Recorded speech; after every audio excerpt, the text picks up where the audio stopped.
మంచిగా అనిపించట్లేదు. నిన్నటి నుంచి కొద్దిగా వేరేది ఏదైనా మాట్లాడితే ఇబ్బందికరమైన మాటలు కొద్దిగా ఇబ్బంది పెడతాయి నన్ను. వేరే వాళ్ళు చూస్తే హ్యాపీగా వెళ్తారు. ఇప్పుడైతే ఛాయ్ తాగడానికి వెళ్తున్నా, అటువైపు ఉంది ఇటువైపు ఉంది. ఇక్కడ కొద్దిగా మాటలు అనేది పట్టించుకోకుండా కొద్దిగా పాత రోజులు కూడా గుర్తొచ్చాయి. అక్కడ జరిగిన బాధలు తెలుసు, అవమానాలు, ఇంకా చేతగానితనం ఇలా ఉండేది ఆ చదువు విషయంలో ముఖ్యంగా. టోటల్లీ డాన్సానికి బిజీ అయిపోయాను. కొద్దిగా ఎవరైనా ఏమన్నా అంటే ఇంతకుముందు పట్టించుకునేది, ఎందుకంటావు అని బాధపడేది, కోపం వచ్చేది. ఇప్పుడు కోపం వన్నిక బాధ వన్నిక కూడా టైం లేదు, అలా అయిపోయింది. మొత్తం బిజీ అయిపోయాయని చెప్పుకోవచ్చు. నా వెనకాల వాచ్మెన్ గారు ఉన్నారు, చూడండి ఎలా చూస్తున్నాడో. వాచ్మెన్ గారు ఇప్పుడే బీడి ముక్క తాగుతున్నాడు. వాచ్మెన్ గారు ఏమన్నా మాట్లాడతారా? వాచ్మెన్ గారు ఛాయ్ తాగినా ఏమని చెప్పాలనుకుంటున్నారు? ఏం లేదు, చాయ్ ఒకటి తాగినా ఏం చెప్పడానికి చేత కాదు. వాచ్మెన్ అని అనుకుంటా. మా అన్నకు కూడా పొలం ఉంది సార్కి. ఓకే, నేను బయటికి వెళ్తున్నాను. ఇప్పుడైతే ఇక్కడ మున్సిపాలిటీ వాళ్ళు కసుగుడుస్తున్నారు. నేను ఇక్కడ కోట లోపల ఉన్నా అని చెప్పుకోవచ్చు. చాలా పీస్ఫుల్గా ఉంది. బయటనేమో మొత్తం బైక్ సౌండ్లు, ఆటోల సౌండ్లు. కొద్దిగా ఇలాంటి ప్లేస్లోకి వచ్చినప్పుడు కూడా చాలా మంచిగా అనిపిస్తుంది. కొంతమంది వచ్చేసి నేను పీస్ఫుల్గా ఒకే తాన్లా ఉండాలి, దూరంగా ప్రజలకు అని అనుకుంటారు. ఇంకొందరు ఒకరికొకరికి ఒక్కొక్క ఒపీనియన్ ఉండొచ్చు. ఇప్పుడైతే చాలా పీస్ఫుల్గా ఇక్కడికి వచ్చాను, కోట లోపలికి.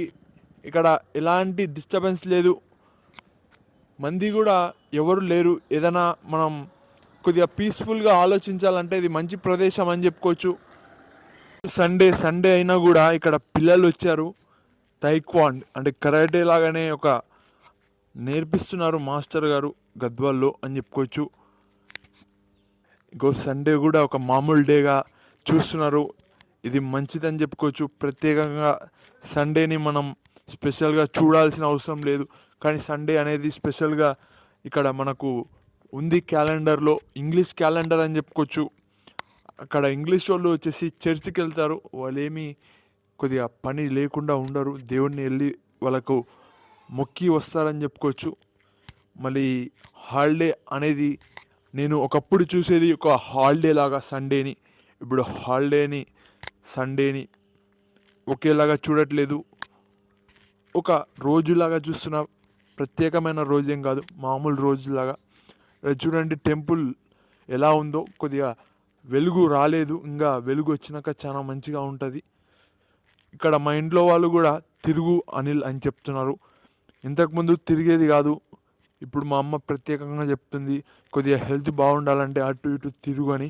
ఇంతకుముందు నేను తిరుగుతూనే ఉంటాను. నాకు ఒక బ్యాడ్ హ్యాబిట్ అని చెప్పుకోవచ్చు. అది ఒక తాన్లో ఉండకుండా తిరుగుతాను. అంటే కొద్దిగా నడిచి ఇప్పుడు కూడా షాప్లో పెట్టినప్పుడు అంత ఊరికే ఉండకుండి, ఎందుకంటే నడిచి అలవాటైంది. చిన్నప్పటి నుంచి కాలేజీలో నడిచి, ఇంటర్లో నడిచి, అలా నడిచి మొత్తానికైతే ఇప్పుడు షాప్లో చాలా చక్కగా కూర్చుంటున్నాను. మా అమ్మ కూడా చెప్పింది హెల్త్ మంచిగా ఉంటుంది, నువ్వు ఇలా దూరంగా వెళ్ళినప్పుడు నడుచుకుంటా గ్రౌండ్కి అలా వెళ్ళు అని చెప్పిందని చెప్పుకోవచ్చు మా అమ్మ. చిరంజీవి గారి సినిమాలో సండే అనకురా మండే అనకురా ఎప్పటికీ నీ దారిన రా అని ఒక చాలా మంచి పాటగా రాశారని చెప్పుకోవచ్చు. సినిమాలో కూడా బాగుంది. చిరంజీవి గారిని కూడా అంతో ఇంతో గుర్తుపెట్టుకుంటారు జనాలు. ఇలాంటి కొద్దిగా అతని పాట కానీ, సోషల్ సర్వీస్ కానీ, ముఖ్యంగా పవన్ కళ్యాణ్ గారి గురించి మాట్లాడాలంటే అతను ఒక రియల్ హీరోగా మనకు కనపడతాడు. సరే, అతని కొద్దిగా పాస్ట్ ఎలానో ఉన్నా అతని ఇప్పుడైతే చాలా మంచిగా వచ్చి ఇక్కడ పాలిటిక్స్ చేస్తున్నాడని చెప్పుకోవచ్చు. ఈ రాజకీయాలు చూడండి ఎలా ఉందో ఇక్కడ గద్వాల్ కోట. ఇక్కడేమో ద్వారం క్లోజ్ చేశారు.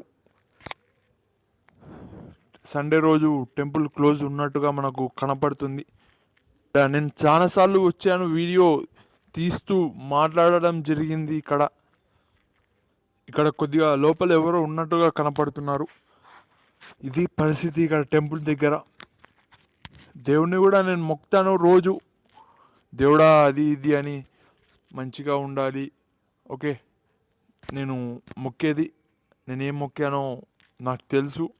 కానీ దేవుడు ఉన్నాడు లేడా అనే తట్టుగా కాకుండా నేనైతే దేవుని మొక్కుతున్నాను.